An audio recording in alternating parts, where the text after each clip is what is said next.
खुलुमबाय। बेयो बड'लेण्ड इंखं टेलिभिजन। दिनै 19 मे 2020 मंगलबार खालि सानसेनि बरादखौ नोंथांमोननि खाथियाव लानानै फैदों आं सदानन्द दैमारिया। सिगां फरायथिनो लादों मेष राशि। दिनैनि साना मोजां आरो गाज्रिनि गेजेरजों बाबेनलांगोन। गोसोखौ गुलाय गुजाय मोनगोन। साननायफोरा देबर नांगोन। देहाया बारा मोजां थानाय नङा। जानाय लोंनायाव सांग्रां जानाया गाहाम। गुबुनजों मोजां सोमोन्दो लाखिनो रोंगोन। न'खराव बिसि फिसायनि गेजेराव अनलायनाय फैगोन। गोसोआव गाज्रि सानखांनाय फैनोबो हागौ। रांखावरियाव मोजां, फालांगियावबो मोजां मुलाम्फा मोनगोन। फरायसाफोरा फरायनायाव गोसो दुंगोन। मावनो लानाय खामानिखौ थि समाव मावफुंनो हागोन। समाजाव मान मोनगोन। सेंग्रा सिख्लाफ्रा मोजां खौरां मोनगोन। वृष राशि। दिनैनि साना जोबोर मोजां। गोसोखौ जोबोर गोजोननाय मोनगोन। बहानिफ्रायबा मोजां खौरां फैगोन। मावनो लानाय खामानिखौ मावफुंनो हागोन। रांखावरियाव जोबोर मोजां। आयआ बांगोन। गोसोनि साननायफोरा जाफुंगोन। समजों गोरोबफानो रोंगोन। समाजाव मान मोनगोन। न'खराव बिदा फंबायजों मोजां सोमोन्दो थागोन। बिसि फिसायनि गेजेराव अनलायनाय फैगोन। गुबुननि गोसोखौ बोनो हागोन। सेंग्रा सिख्लाफोरा गोसोनि साननायफोरखौ फोरमायलायनो हागोन। मिथुन राशि। दिनैनि साना जोबोर मोजां। गोसोनि साननाया जाफुंगोन। समाजाव मान मोनगोन। रांखावरियाव जोबोर मोजां। फालांगियावबो मोजां। बहानिफ्रायबा मोजां खौरां फैनो हागौ। मावनो लानाय खामानिखौ मावफुंनो हागोन। गोसोखौ जोबोर गोजोननाय मोनगोन। गुबुननि गोसोखौ बोनो हागोन। न'खराव बिसि फिसायनि गेजेराव मोजां सोमोन्दो थागोन। फरायसाफोरा फरायनायाव गोसो दुंगोन। सेंग्रा सिख्लाफ्रा गावबा गावनि गोसोनि बाथ्राखौ फोरमायनो हागोन। कर्कट राशि। दिनैनि साना बारा मोजां नङा। गोसोखौ जोबोर गुलाय गुजाय मोनगोन। मावनो लानाय खामानिखौ मावफुंनो हागोन। न'खराव बिसि फिसायनि गेजेराव अनलायनाय फैगोन। गुबुननि गोसोखौ बोनो हागोन। रांखावरियाव जोबोर मोजां। फालांगियावबो मोजां मुलाम्फा मोनगोन। बहानिफ्रायबा हरखाबै गाज्रि खौरां फैनो हागौ। देहाया बारा मोजां थानाय नङा।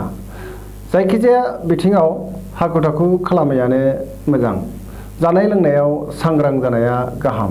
दिनै बहाबा थाङोब्ला सांग्रां जानाया गाहाम। जाब्रबथायनि आसा दङ। सिंह राशि। दिनैनि साना मोजां आरो गाज्रिनि गेजेरजों बाबेनलांगोन। गोसोखौ जोबोर गुलुं गुजुं मोनगोन। मावनो लानाय खामानिखौ अदेबानि मावफुंनो हागोन। न'खराव बिसि फिसायनि गेजेराव अनलायनाय फैगोन। रांखावरियाव बारा मोजां नङा। बहानिफ्रायबा मोजां खौरां फैगोन। गुबुननि गोसोखौ बोनो हागोन। फालांगियाव मोजां होनजायो। सिगांनि बबेबा बाथ्राखौ लानानै उनदाहा फैनो हागौ। गोसोनि साननाया जाफुंगोन। सेंग्रा सिख्लाफोरा गावबा गावनि गोसोनि साननायफोरखौ फोरमायलायनो हागोन। कन्या राशि। दिनैनि साना बारा मोजां नङा। गोसोखौ जोबोर गुलुं गुजुं मोनगोन। गोसोनि बोलोआ अदेबानि बांगोन। मोजां साननोबो रोंगोन। मावनो लानाय खामानिखौ मावफुंनो हागोन। गुबुननि गोसोखौ बोनो हागोन। देहाया मोजांद्राय नङा। न'खराव बिसि फिसायनि गेजेराव अनलायनाय फैगोन। गुबुन लोगोफोरनि हेफाजाब मोननो हागोन। गोबां खामानियाव मुखुब थानांनो हागौ। समाजाव मान मोनगोन। रांखावरियाव जोबोर मोजां होनजायो। फालांगियावबो मोजां मुलाम्फा मोनगोन। देहाया मोजां थानाय नङा। जानाय लोंनायाव सांग्रां जानाया गाहाम। तुला राशि। दिनैनि साना जोबोर मोजां। गोदान खामानिखौ मावफुंनो हागोन। समाजाव मान मोनगोन। गोसोखौ जोबोर गोजोननाय मोनगोन। देहाया मोजाङै थागोन। रांखावरियाव जोबोर मोजां होनजायो। फालांगियाव मोजां मुलाम्फा मोनगोन। गोसोनि साननायफोरा जाफुंगोन। गोसोनि बोलोआबो बांगोन। गुबुननि गोसोखौ बोनो हागोन। धोरोमारि बिथिङाव गोसो दुंगोन। फरायसाफोरा दिनै मोजां फिथाइ मोननो हागोन आरो फरायनायाव गोसो दुंगोन। न'खराव बिसि फिसायनि गेजेराव अनलायनाय फैगोन। अदेबानि गुबुननि थाखाय जेंनायाव गोग्लैनांनो हागौ। सांग्रां जानाया गाहाम। वृश्चिक राशि। दिनैनि साना जोबोर मोजां। बहानिफ्रायबा मोजां खौरां मोनगोन। गोथों आरो गोग्गो साननो रोंगोन। गोसोखौ जोबोर गोजोननाय मोनगोन। मावनो लानाय खामानिखौ मावफुंनो हागोन। देहाया मोजाङै थागोन। गोसोनि साननाया जाफुंगोन। समाजाव मान मोनगोन। गोसोनि बोलोआ बांगोन। न'खराव बिसि फिसायनि गेजेराव अनलायनाय फैगोन। रांखावरियाव जोबोर मोजां। फालांगियाव मोजां मुलाम्फा मोनगोन। बहानिफ्रायबा मोजां खौरां फैनो हागौ गोसोखौ रमान्टिक मोनगोन।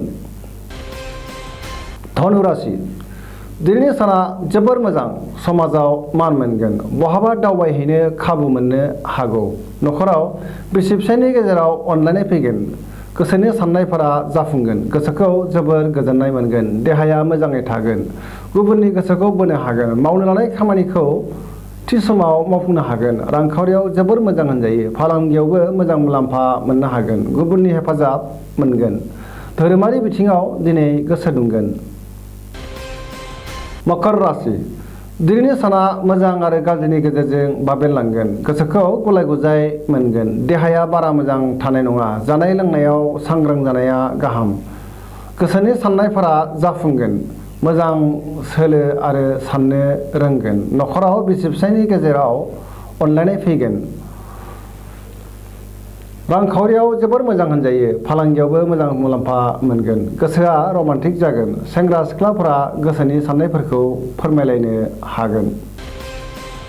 कुम्भ राशि दिनैनि साना जोबोर मोजां गोसोखौ जोबोर गोजोननाय मोनगोन न'खराव बिसि फिसायनि गेजेराव अनलायनाय फैगोन देहाया मोजाङै थागोन अब्लाबो जानाय लोंनायाव सांग्रां जानाया गाहाम न'खराव बिसि फिसायनि गेजेराव अनलायनाय फैगोन गुबुननि गोसोखौ बोनो हागोन मावनो लानाय खामानिखौ थि समाव मावफुंनो हागोन बहानिफ्रायबा मोजां खौरां फैनो हागौ फरायसाफोरा दिनै फरायनायाव जोबोर गोसो दुंगोन।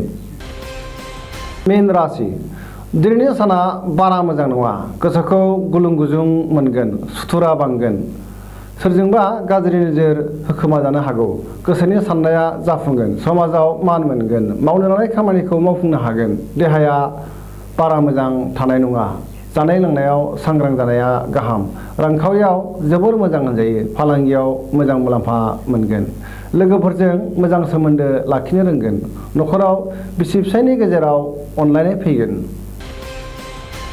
दिनैनि राशि फरायथिनिया एसेनोसै जोबनायाव बेखौनो खावलायोदि जाहाथे नोंथांमोना सानफ्रामबो जोंनि बे बड'लेण्ड इंखं टेलिभिजनखौ नायबाय थायो आरो साबस्क्राइब खालामो जाहाथे गावबा गावनि सानसेनि बरादखौ मोनथिनो हायो एसेनोसै गोजोन्थों।